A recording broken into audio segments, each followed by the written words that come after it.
A new radio show you muse?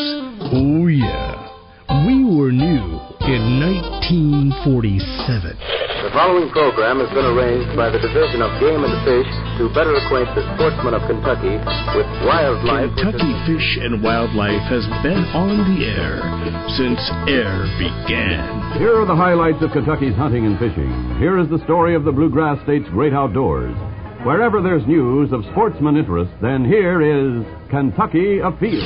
If new means always being up to date, then yeah, we're new. An entirely new car for 1968. We've been new for 60 years. Kentucky Afield Radio. Now, here's your host, still under warranty. It's me. No, that's a long time ago. 10, 12 years or so ago. That was back when Farmer hosted the show. He had it for a year or two. I found this, forgot we had it, had to play it. So, this week's show. They aren't wolves, but in Kentucky, they're the closest thing we have.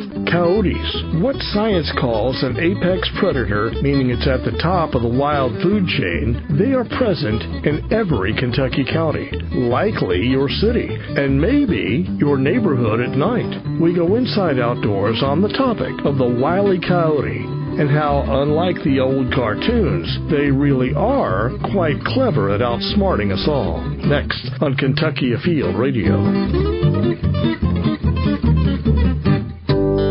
Hunting elk in Kentucky is a dream come true for many, and I want to add my name to that list. And I want to add mine. If you want to add yours, the Kentucky Fish and Wildlife website is Elk Central. The Pick 4 option lets you put your name in the hat for cow, bull, archery, or firearm. Plus youth tags. The deadline is midnight, April 30th. This could be my year. And it could be yours. Register for incredible Kentucky elk hunting at fw.ky.gov.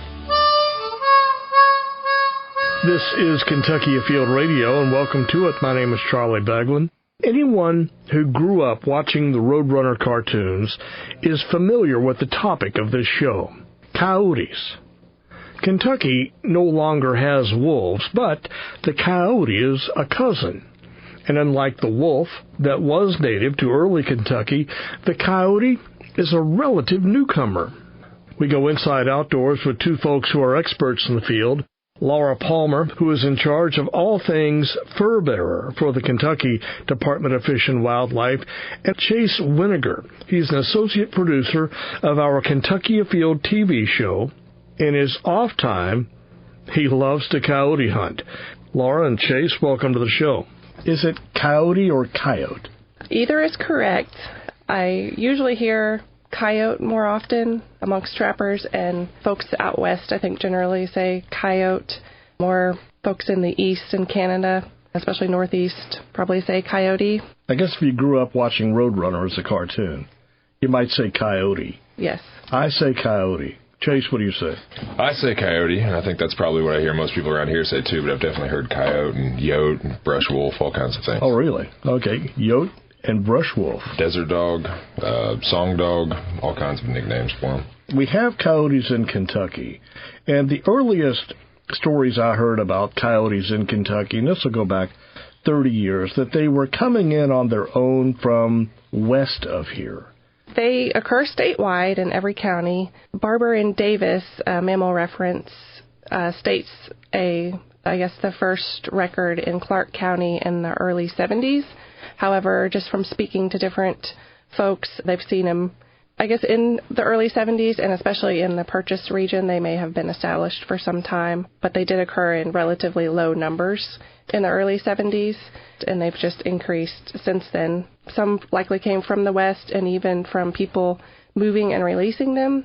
There is also a northern route where they expanded either north of the Great Lakes or south of the Great Lakes to the northeast. So it is a newcomer to the state. Relatively, yes. One of the ways to find out where coyotes are coming in from has to do with this Princeton study. What's that all about? We are participating in a nationwide canine ancestry project through Princeton University. Their primary objective is to learn about the extent and timing of hybridization between coyotes, wolves, and dogs, and whether hybridization is still occurring. And so for Kentucky, it'll be interesting to see the genetic makeup that coyotes have in Kentucky, if there are dog genes and wolf genes, and if so, what percentages. Who do you need to send tissue samples?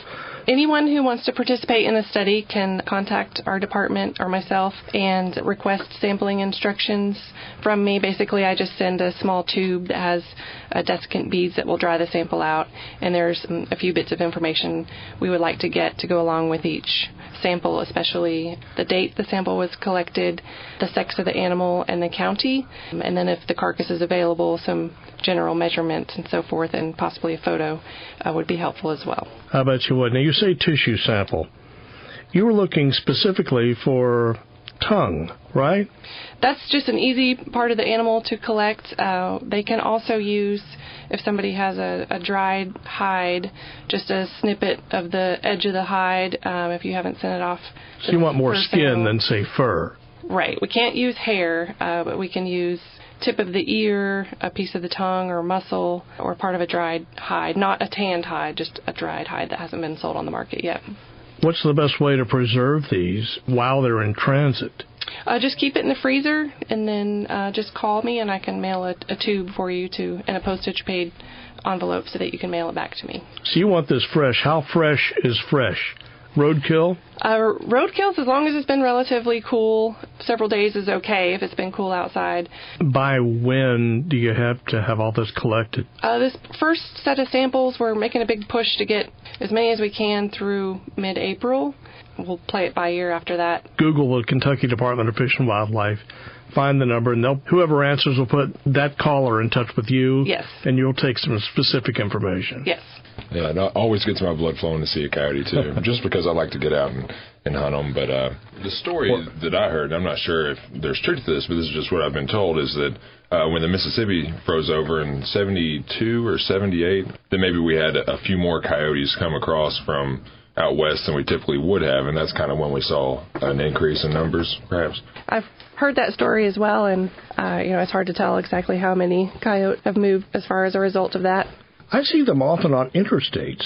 If I'm driving, I may see one in a median, or I'll see one over in a field. When you see one, you can't do anything but just stop and stare. They are more common to see than maybe bobcats or some of the other fur bearers, but absolutely, if I ever see one on the side of the interstate, definitely slow down and take a look. A lot of times you'll see them mousing or, hunting rodents and pouncing on them, so it's pretty entertaining. It's kind of like seeing a big buck. Every coyote is a big buck when it comes to coyote hunting, because every one of them is what I'm after. A few weeks ago on the way to and from work, 4 out of 5 days that week, I saw a coyote in the median of the interstate, and they're opportunists, so they're going to be out there if they have to. Is that the closest thing we have to a wolf? Are they related? They are. They are both in the genus Canis. There are 8 species of canids in the genus Canis, 4 wolf species, 3 jackal species, and the coyote. And so wolves and coyotes are related. They have been shown to interbreed. And so, yes, it would be close to a wolf. We do not have wolves in Kentucky any longer, but we do have plenty of coyotes. Well, I can see that they are in the same family. But to say that one thing evolved from another, is there a king canine somewhere way back in history we can chase this back to? Do you know? If you trace it back far enough, millions of years, then yes, I guess they are. Coyotes are more closely related to a common ancestor shared by the wolf, not necessarily to the wolf. And as far as dogs, like German Shepherds, sometimes I'll see a coyote over out in a field, and I'll say, I wonder if, is that just a stray dog? Is that a coyote? Is that a German Shepherd? You can certainly see that there is some family resemblance.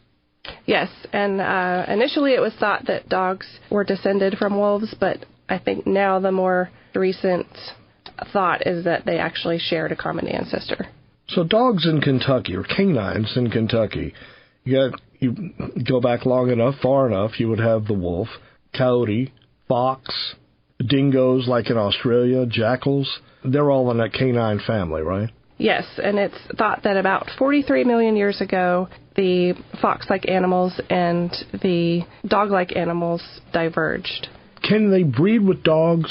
Is there a hybrid? Yes, they are often called coy dogs, and many genetic studies have shown that coyotes do have some dog and even wolf admixture in their genetic makeup.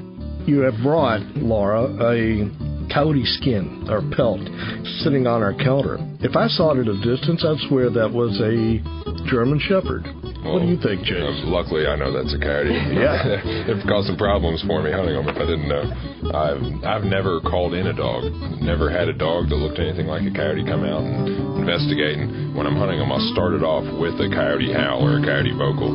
So that could keep domestic dogs away. I'm not really sure, but really it just brings the coyotes in. We need to get to a break. Up next, we'll hear actual calls to see if that matches up with what you're hearing at night. Stay with us. You're listening to Kentucky Afield Radio.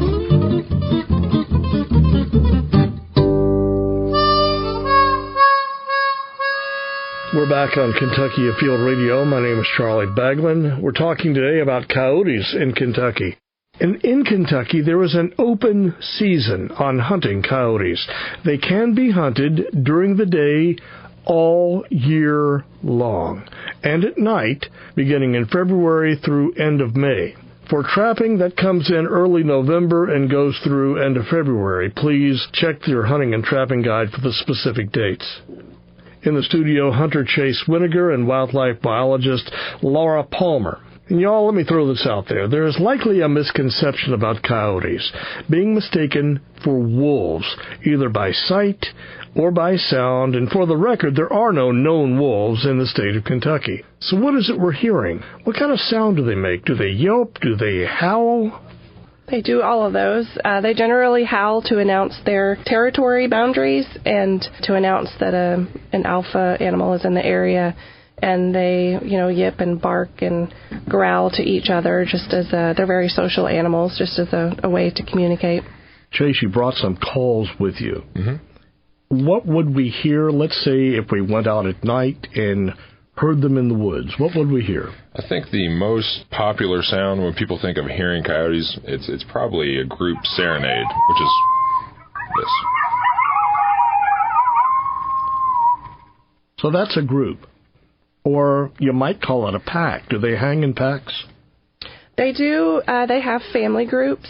They generally hunt alone. You'll generally see them alone hunting or traveling. They do have family groups, and they establish their territories with those family groups. Like I said, most often hunt alone or in loose pairs. So unlike wolf packs where they hunt, as a pack, coyotes are generally hunting a lot smaller prey, so they don't need to hunt in a pack. What other calls do you have, Chase? There's a few different ways you can go about calling to a coyote, and you're trying to appeal to them in different ways. So you can either try to appeal to them through hunger. I mean, coyotes have to eat. So you can try to use prey distress calls, so a rabbit or a squirrel or something like that. Of course, they're animals that have a mating season, typically just before this time of year, February and March. So you can try to appeal to them through mating techniques. So do a female invitational howl. Maybe you'll bring in a male. You can run a female invitational howl with a young male answer, and you could have a territorial male come in and check that out. And then, of course, also, like Laura said, they're territorial animals. So you can just imitate an unfamiliar coyote to the group, and you could bring one in that way. And then, of course, a sense of community in a way. Like she said, they do tend to stick together in family packs. They do have that somewhat of a bond. So if I run a coyote distress, a lot of times that's my most successful call. You were talking about these calls that you use. You had a female call, a male call. Give us an example.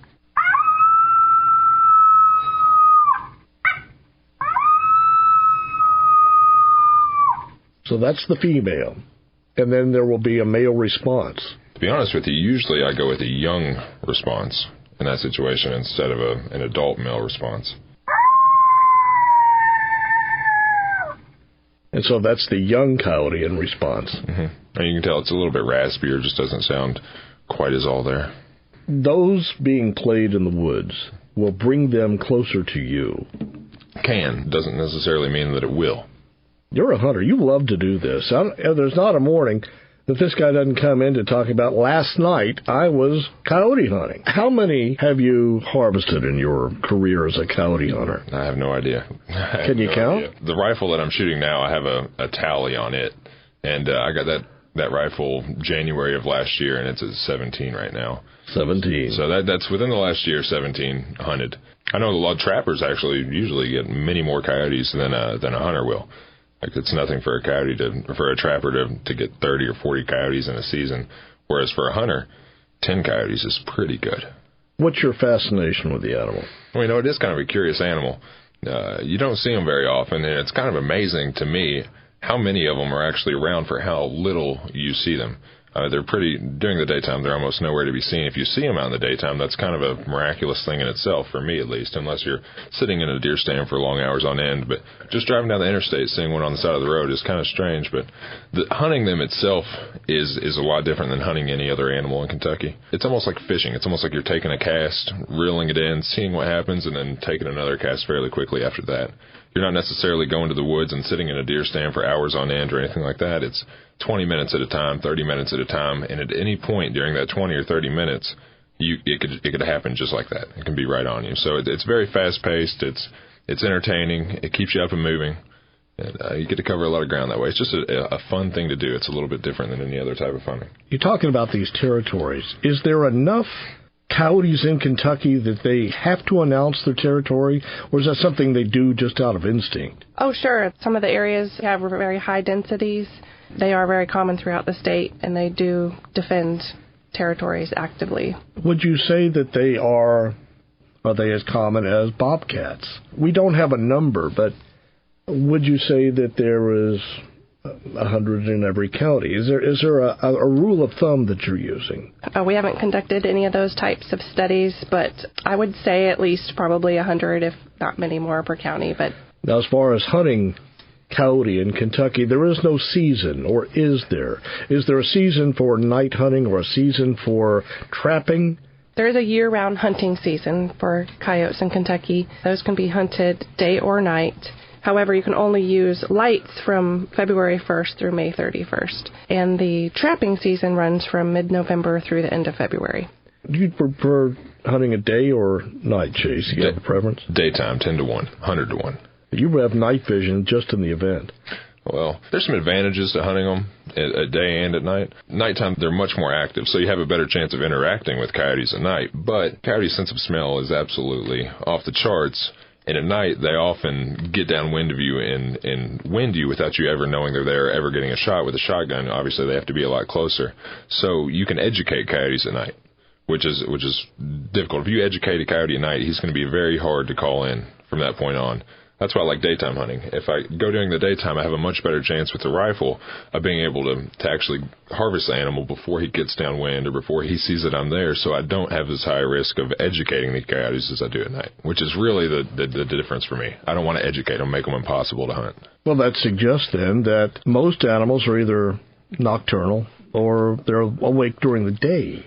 What are coyotes? Are they both? Kind of depends on the individuals. They're just like people, so, people have different habits.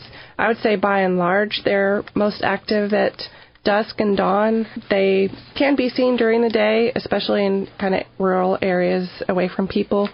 When they venture into cities and become established in cities, they tend to become more nocturnal. They're very good at staying hidden. What about hunting nuisance coyotes, yet you're in a neighborhood or you're in town? I guess that's a no-no. What do you do? Who do they call? I actually saw a coyote in my neighborhood 2 nights ago, which so happens to be your neighborhood. Which is my neighborhood, too. Yeah. Probably not a great idea to try to hunt coyotes in neighborhoods, and most cities would have firearm ordinances as well that you would need to follow. There would be, but there are frightening techniques that you can scare them away and hopefully keep them out. My favorite word, worthwhility in that? There are several ways that you can prevent coyotes from becoming, habituated to humans or as regulars in your neighborhood. Number one reason coyotes generally become accustomed to humans is because they are being fed, either intentionally or unintentionally. So as crazy as it sounds, some people purposefully feed coyotes. They see one and they think they can tame it. That is always discouraged. However, there are often sources of food that people don't think about as being food for coyotes, such as your pet food, dog or cat food out at night. You should only feed your cat or dog the amount of food it can eat in one sitting. Preferably feed them inside, but if you can't, then just give them just what they need to eat in one sitting. Also, bird feeders. You may not think about bird feeders as attracting coyotes, but they do. The seed on the ground attracts rodents and, squirrels and rabbits and mice, and those in turn would attract a coyote as well. So if you know there's coyotes in your area or you have seen or heard them, it's best to just bring bird feeders inside and not feed birds during that time. That sounds like the same advice we give for bears. Exactly, and also keep your garbage bins either inside your garage or secured. Same thing with compost bins. They are attracted to fruit as well. So coyotes are opportunists. They'll eat whatever's quickest on the menu, right? Absolutely. They're going to go after chickens. So agriculture doesn't like these things. I get a ton of calls from people, and I'm sure Laura probably gets 10 times as many as I do, from farmers and people with pets who live in rural settings. Just 2 weeks ago, actually, I took off work one morning and went and took care of a couple of coyotes that were in this lady's cow pasture, actually just going right after her freshly dropped calves, which was a few days old. She had 4 coyotes in there. She said she actually left her house, went out and tried to shoo the coyotes away from her cattle, and that they didn't want to leave. So as soon as we got that call, we went out there. Another family I know in Shelby County had 3 house cats killed within 2 weeks last year. When it got cold, some people don't want you to come out and hunt the coyotes because they say, we don't have any problem coyotes here right now. We don't want our coyotes to be removed, and that allow problemsome animals to move in. But in my opinion, coyotes are, like you said, they're opportunists, and it's all about what they need to do to survive. And any coyote, in my mind, could become a problem coyote if it gets hungry enough. Are coyotes a danger to people? We'll ask that question coming up. Plus, we have our fishing report standing by, so please stay here. You're listening to Kentucky Afield Radio.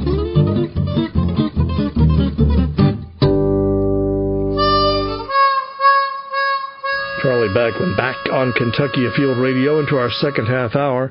If you would like to hear this show again, you can. Just go to our Facebook page. You'll find the weekly links there.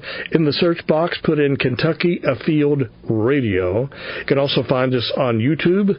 Put the same thing in the search box. Plus, we're a podcast.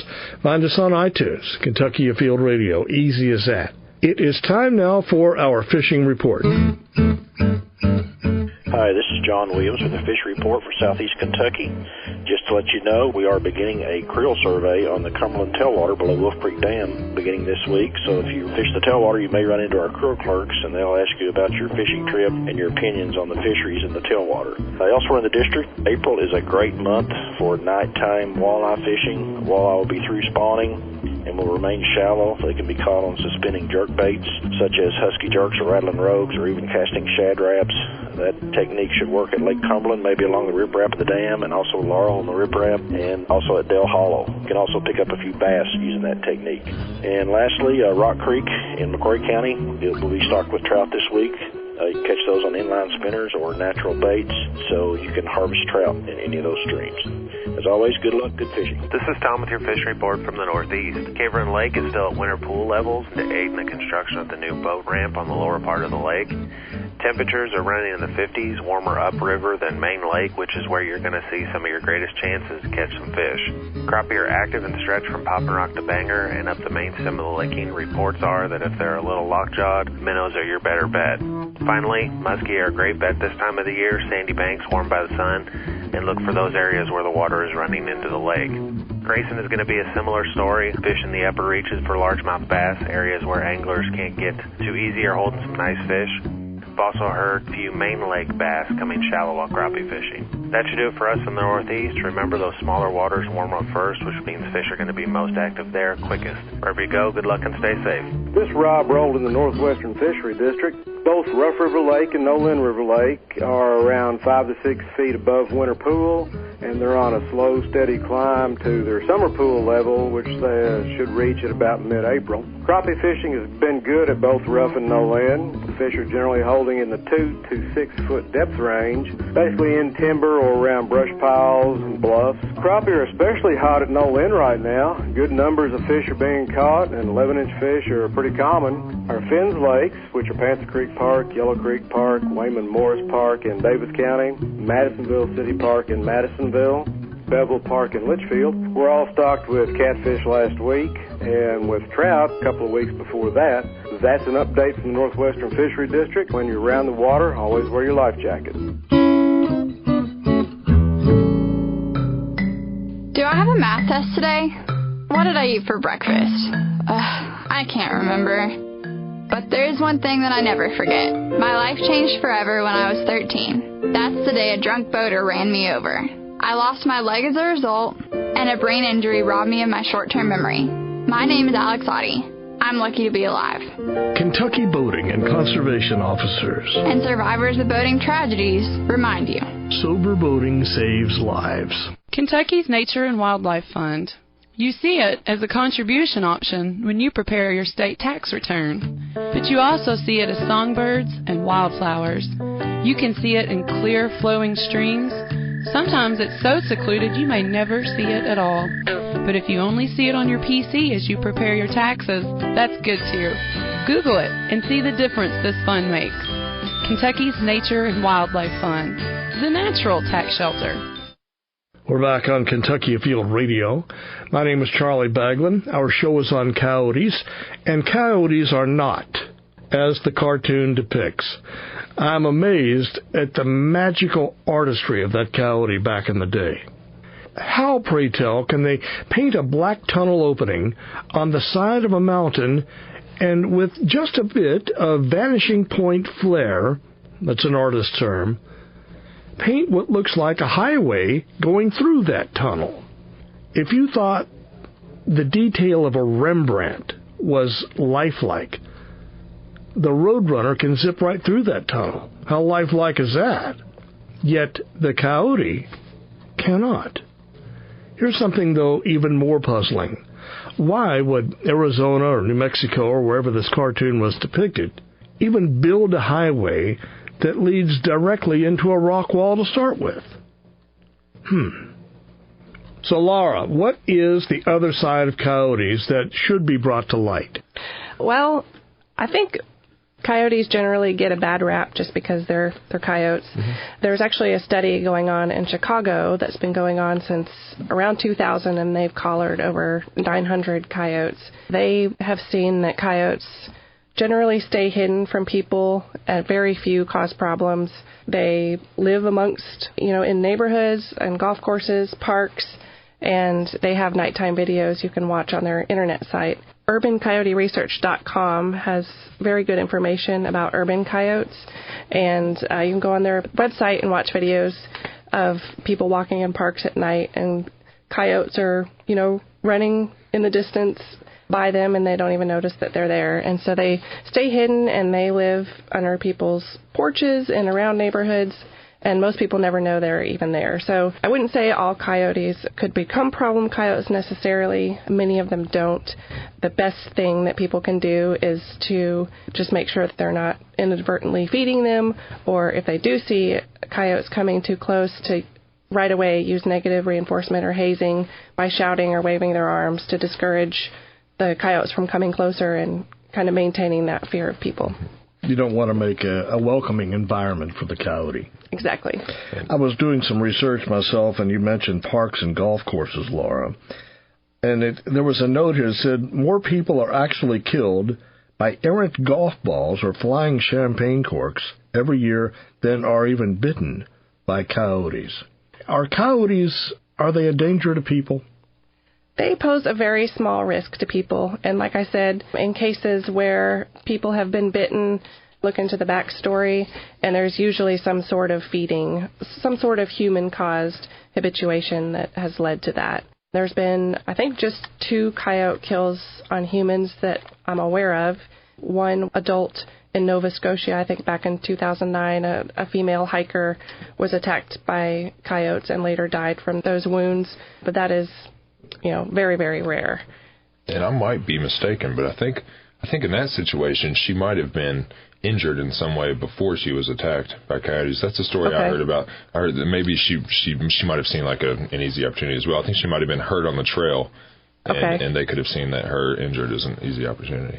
So coyotes live all over the state. Like you said, we have a presence in every county. So there's no preferred habitat like wetlands or mountains. They're generalists. They are. They probably prefer more open areas and areas with high rodent densities, like fence rows or, forest edges. They can absolutely live anywhere from deserts, mountains, grasslands, the jungles of Central America. Cities, they're very common in Chicago, Los Angeles, Denver, popping up in New York City. So, if we see one, should we run from it? Will that provoke a chase? Absolutely do not run from it. It could provoke it to chase you, but more likely it just serves to dampen its fear of humans. And so that just, by you running from it, just shows the coyote, it can come closer, and it, might lead to it becoming more aggressive. So you definitely need to, shout, wave, scare it away. Do they carry rabies like we think of raccoons and other animals doing? Coyotes could get rabies from a rabid skunk. We do not have the raccoon strain of rabies in Kentucky, but any mammal can get rabies if it was bit by another rabid animal. But no, coyotes do not typically carry rabies. Coyotes are quick. I've read that they can run like 45 miles an hour. And you're out there with them in the field chase. Do you see them moving that quickly? And what is it about their life that they need to be able to run that quickly? Well, honestly, I've never had a radar gun in the field with me, so I can't say for a fact that they were moving that quickly, but I've seen them move pretty fast. Are they running from, or are they running toward? Both. Typically, I don't see them come in at a dead sprint when they're running to something. For instance, my caller decoy, they can get out of there pretty quickly after a rifle goes off, so full sprint, not a problem for them at all to hit those speeds, I'm sure. Speaking of rifles, you have ammunition sitting in front of you there. What is it you use to hunt them with?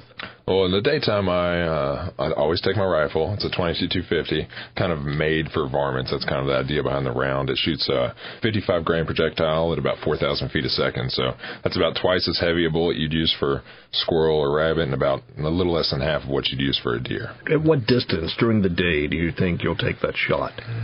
Well, typically you'd be surprised when you're coyote hunting. Unless they have a reason not to, they will come all the way in. Unless they wind you or unless you just have a bad setup and they can see your silhouette against the sky or something like that, they're going to come all the way in. So typically a shot is from 25 to 75 yards, not too far. But occasionally they can hang up out there at a distance. So, for instance, this year I shot one at 425 yards, which is a pretty long shot for Kentucky on a game animal like that. So that's why I prefer a rifle. Most of your shots occur between 50 and 150 yards, and that's pretty much true for all those situations. And that's great with a rifle, but a shotgun, that's going to shorten your range a little bit. Yeah, by law, of course, have to use a shotgun at night, and that's for safety, of course. A rifle can shoot several miles, and you don't want that projectile flying through the air at night when you can't see what your backdrop is. But yeah, and that's part of the difficulty of hunting them at night, like I was talking about earlier, educating them. You have to get them in close, within 40, 50 yards. At the maximum distance is where you need them to be, so they have a much greater chance to wind you before they get to that range. That's why it's so difficult to hunt at night. Is there a hunter orange requirement? It's not as important to be concealed as far as camouflage and things like that go when you're coyote hunting, because often you put a decoy out in the field and that has their attention. So it's more about not moving or not giving yourself up. Everything takes a back seat to scent. That is their number one defense and their number one weapon. If you talk about dogs and their ability to smell, I've heard it said they don't smell a cake. They smell flour, they smell milk, they smell water, they smell eggs, they smell every ingredient in that cake. Can you comment on that, Laura, about the smelling ability of a coyote? They do have a very developed sense of smell, and they use that to seek out prey. For example, mice or voles, they'll sniff them out on the ground and then excavate and dig them out to eat them. So they'll smell chase a mile away. Yeah. That's one thing. People worry about scent control while hunting deer and hunting these other animals, and you have to worry about scent control when hunting coyotes, but at some point it's almost useless, because it doesn't matter what measures you take to try to eliminate and conceal your own scent. You can't do enough for a coyote not to smell you. So your only option is really to worry about the wind. No level of scent control is going to keep a coyote from getting you. I've never seen anything work. Trappers say the same thing when they're trapping, as far as setting the dirt hole sets that they set to capture coyotes. People use kneeling pads and gloves and everything to try to reduce the amount of scent, but there's just no way to completely be scent-free when you're trapping, so they just try and move in and set the trap as fast as they can. I've actually seen, just staying on the topic of scent and hunting using scent, I've seen some pretty cool trail cam pictures of, like say somebody will have a trail camera set up and a rabbit will go by, and then 2 or 3 hours later, you'll see a coyote come by, nose to the ground on that exact same trail, so nice. They're just sniffing them out. Back to the hunter orange. You would, during deer season, need to wear hunter if you're hunting for coyote. That rule trumps all. During modern firearm season for deer, when it's a law that you must wear hunter orange while in the field, that applies to all species, no matter what you're doing, just simply because people are out there with high-powered rifles. It's a safety thing. I honestly, even if it wasn't the law, I wouldn't want to be walking around the field without my hunter orange on during that time of year. Even if you're looking for golf balls. Exactly. You want to wear that hunter orange. We paint coyotes in a very bad light. They're a nuisance. You can hunt them year-round, day, night. They wreak havoc for chicken farmers. And what's good about a coyote? Well, honestly, I think that they get somewhat of a bad rep as far as that goes. You said chicken farmer. They get a bad rep from chicken farmers. This year I had a chicken farmer contact me about several of their birds that had been killed, and they were blaming a coyote for it. And we actually went out and put a trail camera on that carcass, and it turned out to be a bobcat. So, I think bobcats, fox, animals like that don't get seen as often as a coyote does, probably, display some of the blame onto coyotes for what they do. We love their furs. You've got one laying here. It's beautiful. Do we eat their meat? We hunt them? Do we trap them basically to keep them from wreaking havoc on our lives? If you're looking at an ecosystem and a coyote is part of the balance, what benefit is there to a coyote? Coyotes are very good at eating carrion across the landscape, and also in cities they help control deer populations and also goose populations. They are major nest predators for geese in cities, and not to mention the rodent control that they provide in rural and cityscapes. The meat, I don't know a lot of people who eat coyote meat. I've met a couple, but by and large, the meat is not usually utilized, but the fur is definitely utilized and is a large part of the fur market. It's used for coats, hats, and used for trim on garments. Do have an impact on game numbers. I know a guy who last year, he 3 nights in a row on the same trail camera during, I think it was April or June, just after the fawns had dropped. He had coyotes carrying fawns out 3 nights in a row from this one location. I'm assuming that it was probably a bedding area those does had gone to drop those fawns, and the coyotes obviously just knew that, and they were looking for easy meals. So I'd say in certain situations they can have an effect on game numbers. Well, with the absence of mountain lions and wolves in this state, do the coyotes sort of fill in and maybe help keep the balance as far as deer is concerned? That's not a bad thing. Sure. Coyotes are considered apex predators in areas where mountain lions and wolves do not occur, such as in Kentucky. We'll pick up right there. I promise we have to get to the break. Don't go away. You're listening to Kentucky Afield Radio.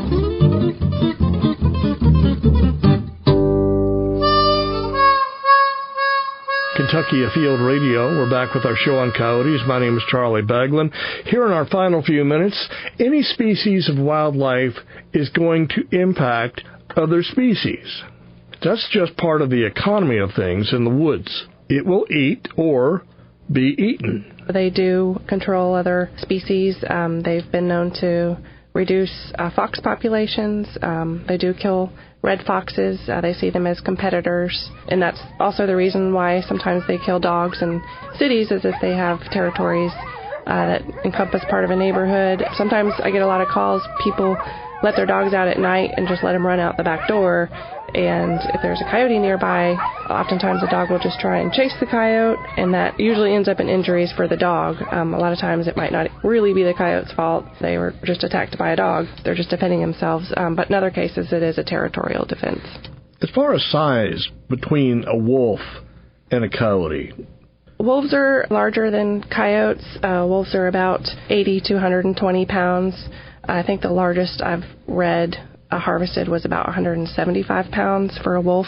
Coyotes are generally 25 to 50 pounds, commonly about 30 pounds, 40 pounds. So a wolf is a big boy. Mm-hmm. 6 feet from nose to their tail. Basically, a coyote is just a little bit bigger than a beagle.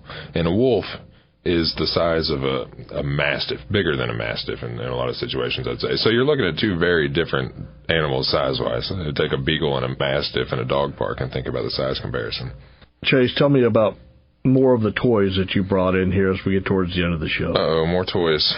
Just a night vision binocular. I'll use that when I hunt at night, and that's just so I can scan the field and kind of see, do I see some eyes coming in? Do I see something out there on the horizon? Because I don't want to use the light on my shotgun until I'm ready to. That can spook them from a distance. So I use the night vision just to scan the field and keep an eye out for any coyotes that might be coming in so I can get ready before they're in range.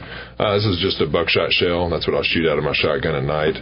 This is actually a 2-reed turkey call. So this doubles as a turkey call and as a coyote call. If I see a coyote in the field while I'm deer hunting, I'll break this bad boy out and start trying to squeak him in. I like the twirling apparatus there. What is that? Tell me how it works. This is a decoy. It's a Mojo Critter is what this is, and basically it just detaches and attaches real quick so you can store it in a backpack, and I'll put this out in the field with my call, and this is just to grab the coyote's attention. That lets me be a little bit more free, and it'll make them come in a lot of times. For instance, a coyote might hang up on the inside of a tree line, just scanning the field with their eyes, and if they don't see anything, there's a good chance they're not going to break that cover. But if they have this little bit of movement, something just to catch their eye and spark their curiosity. So it spins.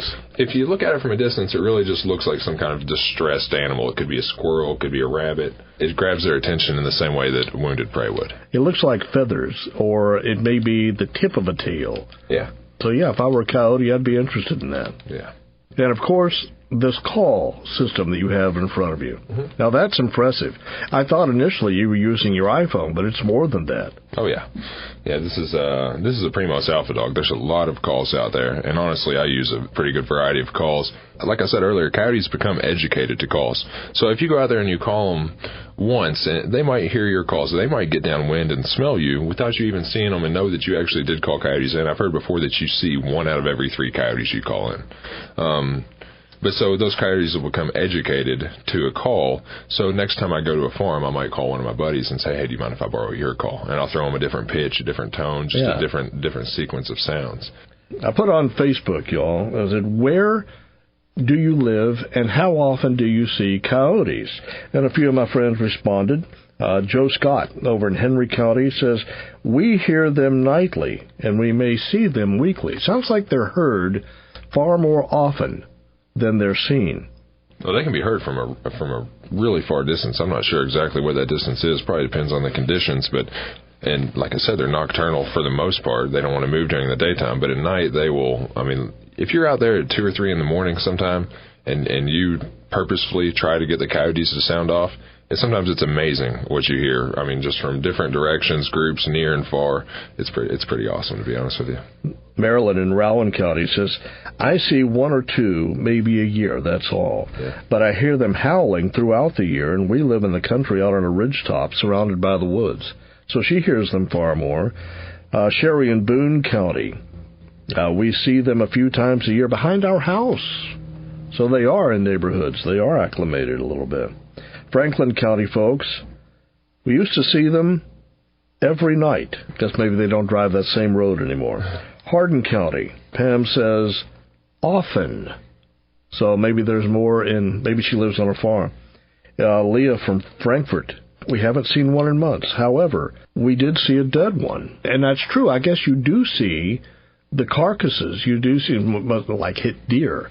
You do see a lot of dead ones, so I guess they don't look both ways from crossing the road, or do they? Actually, I did see one look both ways the other day. Did you? I was driving down the interstate on the way to work, and there was a carcass on the interstate, and I saw the coyote on it, and as I approached, he came up to the side of the interstate, and I thought he was going to cross in front of me, so I kind of slowed down, but he stopped and he waited. Me and the car behind me passed, and then he just trotted right on across. Sherry Martin up in Carroll County, that's northern Kentucky. We hear them several times a week, almost daily in the spring. Is there a breeding season, or would they be more active in the spring? Yes, they are generally more active and seen more during the day as they're trying to gather more food to feed their pups. Marion County, Julia. We see them occasionally, but we can hear them yelping in the woods. More examples that you hear them more than you see them. Barbara from Franklin County also says, we hear them every night, but we haven't seen one. But the neighbors have, so they're out and about. Where can folks learn more about coyotes if they choose? Just being with Kentucky Afield, I know that we have a series of segments on YouTube. Type in Kentucky Afield Coyotes. I'm sure it'll pop up, and I think it's a 3-part series that kind of just takes you through coyotes in Kentucky. That series was developed to assist farmers in learning how to trap coyotes and how to deter them from entering their farms through fencing techniques and things like that. I think there are about 7 episodes on that. Folks living in cities, there's an excellent website based on studies of Chicago coyotes. It's urbancoyoteresearch.com, and that has a wealth of information on how to live with coyotes in cities. I'm glad that the two of you have come in. I have learned a wealth of information. Thanks for coming in. Well, thank you. Chase Winiger and Laura Palmer. If you'd like to contribute to the coyote study by sending in a coyote tissue sample, contact the Kentucky Department of Fish and Wildlife. That office is in Frankfort. The web has the number. You can talk to Laura for all the particulars. It's been an interesting show. We are out of time. This is Charlie Baglan inviting you to join us in a week, and we'll go inside outdoors again here on Kentucky Afield Radio.